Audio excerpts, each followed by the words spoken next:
Yo, what's good, guys? Welcome back to WearTesters Trash Talk. So we're going to be doing things just a little bit differently. Still going to give you guys the same great content. However, they're going to be featured on both of our channels. We're going to alternate videos, so one of them is going to be on Jaren's channel, the other one's going to be on mine. We will let you guys know well in advance because each of our channels will have a trailer highlighting the fact that you can go and see whatever video it might be on the other person's channel. We're doing that just because it's fair. He does most of the editing. I do most of the talking, and you know what I mean? And most of the swearing. I do all the swearing. Which makes more editing for me. Correct. But it's all good. So that's how everything's going to work. We hope that you enjoy. So with that being said, we're just go ahead and get right into it.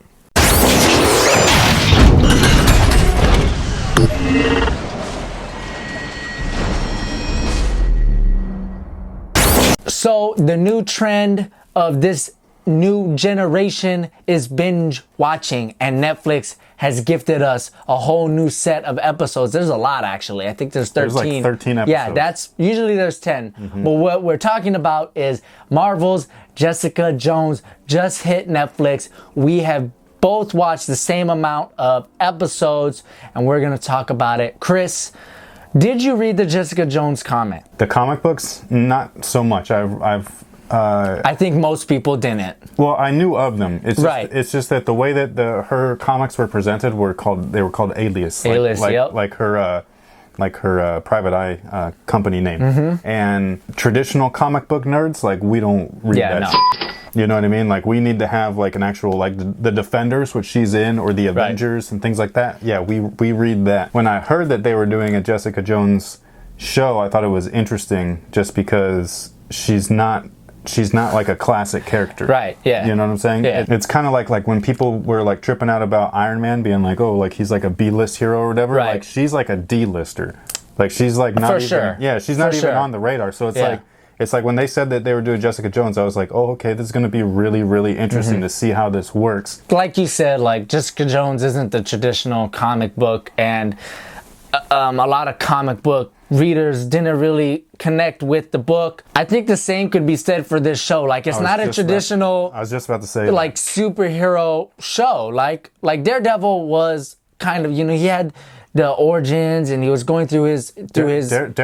Daredevil was super action-packed from start to finish. Yeah. This, I didn't really get into it until the end of the first episode. No, the end of the second episode. Oh, really? Yeah. Well, the end of the first episode, I was just kind of like, I don't know if I want to keep watching it because the first episode was so slow. Yeah. And then the second episode started to pick up, and they started referencing more into the backstory of what happened to her, the Purple Man scenario. Yeah. And then at the end of that, it left you off on a cliffhanger where you're like, okay. Wait, the second one, the elevator was the cliffhanger?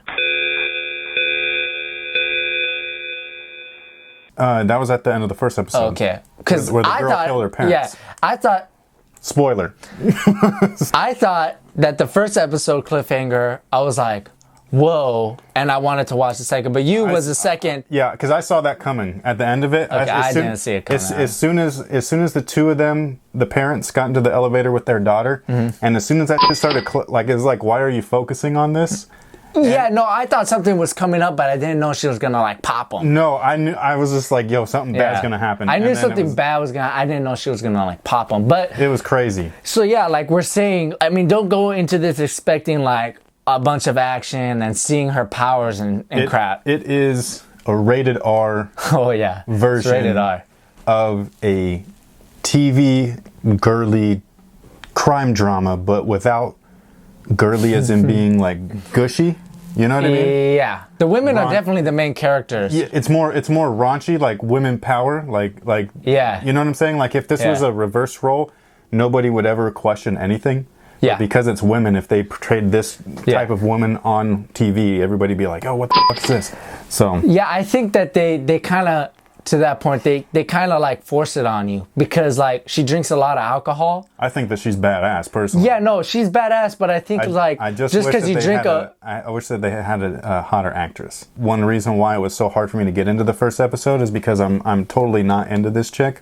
I didn't like her in anything she's ever done. Not that I didn't like her acting, I just visually she's not for me, and so I was just like, like I can't buy that she's like this hot. Yeah. You know what I'm saying? But I don't even think they're trying to like force like she's a hot chick. No, you know, not like like that. Luke Cage is into her, but by No, the but way, like the fact that I was not expecting Luke Cage to like show up. Oh, really? And then all of a sudden he like showed up. The books are cool and everything, but the way that they're introducing the two of them together in the series, I think, is more interesting than they did in the books. I mean, the fight scene in the bar was pretty cool.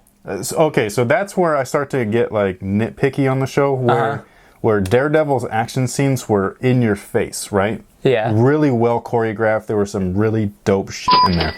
This feels like me and you could have edited this movie. Well, yeah, that's the point we were talking about. TV. That's the point we were talking about earlier, where it's like, I mean, I don't even think they're trying to like make it an action like show. No, but there's like certain things when she uses her powers, and then they cut away real quick right before the actual use. Yeah, no, it's not very good. No, and so those are things where it's just like I've used those tricks in my videos. Yeah. And I mean, Yeah, it's like not- those are like basic things. So it's like if it wasn't for the story being compelling, with you want to keep knowing what's going on with her, like that's where I would have lost interest. So if you watch the first episode and you're kind of like, yo, this is really like dull.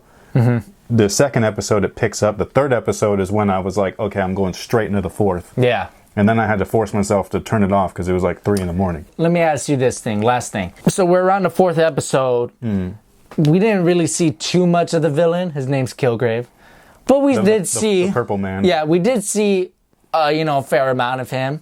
Him versus Wilson Fisk. Not like if they were to fight, but I'm just saying as a TV show villain, what do you enjoy more? Trust me when I say this without...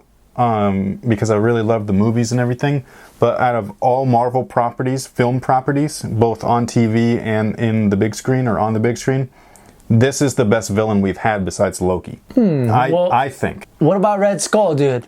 I love Red Skull. No, I think the Red Skull was really cool, but they like made him disappear. And so, Yeah, like, but he was cool in that one. Yeah, but he wasn't as cool as like the dynamic between him and Cap in the books is so awesome. Yeah, I know. That's an opportunity. That's what I'm saying. So like for what that's what this is. That's what this is a real big like she fucking hates this dude. Yeah. And he lusts over her like a motherfucker. Like he's like psychotic. Like it's crazy the relationship. And that's what the relationship dynamics is between Cap and Red Skull, where Red Skull's he wants what Cap has. Right. You know what I'm saying? And that's where the Purple Man comes in, where he wants to use this chick and her powers to get his stuff. So it's such a weird thing, but they killed it with this one. If this is how they did Captain America, like that would have been sick.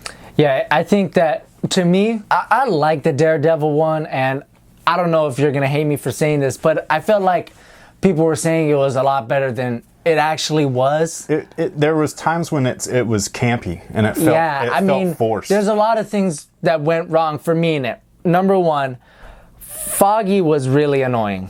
I didn't like him. You warm up to him. Whatever. He's kind of like that weird guy you warm up to him like you do for an ugly dog. You're like, well, the dog can't do anything about it. True, I totally agree with that. Second, I thought Wilson Fisk was like just like okay, like wasted opportunity. I wasn't really threatened by him. And I know he has this interesting dynamic where he's this big dude, but like he's like this evil teddy bear type thing, right? That's the one thing that I didn't like about Kingpin's character in Daredevil was he was like an evil baby Huey. I didn't like that. I didn't like it, and he's supposed to be menacing, not crying, and the performance that translated into was just like kind of weird to watch. I just didn't like it. It was awkward. Yeah, so I think the Daredevil, for lack of better words, is a little overrated, but this one is different, and the villain does some freaky shit.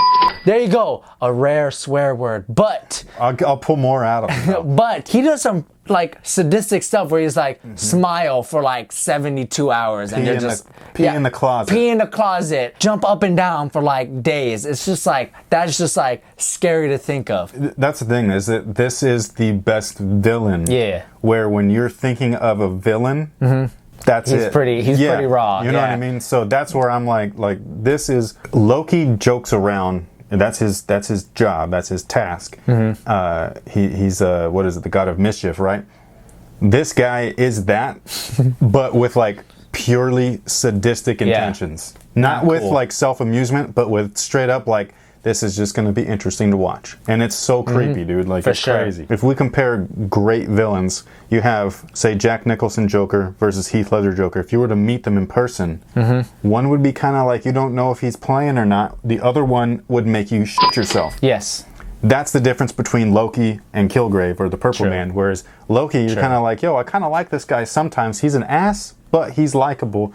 This other dude, I think he wants to kill me, and I think I'm going to go hide in the closet. I don't think he's gonna kill you. I think he's gonna like make you like burn all your sneakers.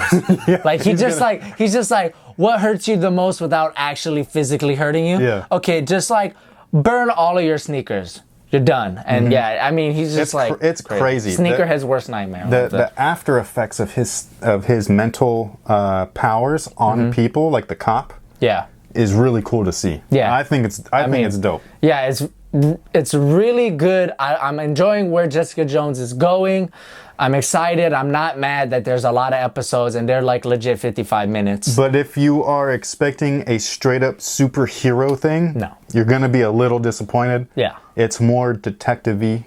Yeah. You know what I'm saying? It's more like the Nolan version of like a Marvel property. Oh yeah, that's a pretty good comparison. You know what I'm saying? So it's definitely. It's a very realistic, gritty take. I give Jessica Jones a solid 8 Jumpmans out of 10. What about you? I would just give it like 3 out of 5 stars for right now, but I'm only on the 4th episode. Yeah, it's early. So by the end of the series, who knows? But right now, 3 out of 5. We'll definitely talk about it when we finish it and we finally get the final word. But so far, Jessica Jones, nice. It's pretty solid. Nice. Just don't go in there with power intention. Like, you're not going to see Captain America. Michael Bay would fall asleep if he watched this for 20 minutes. Exactly. Yeah, so just keep that in mind.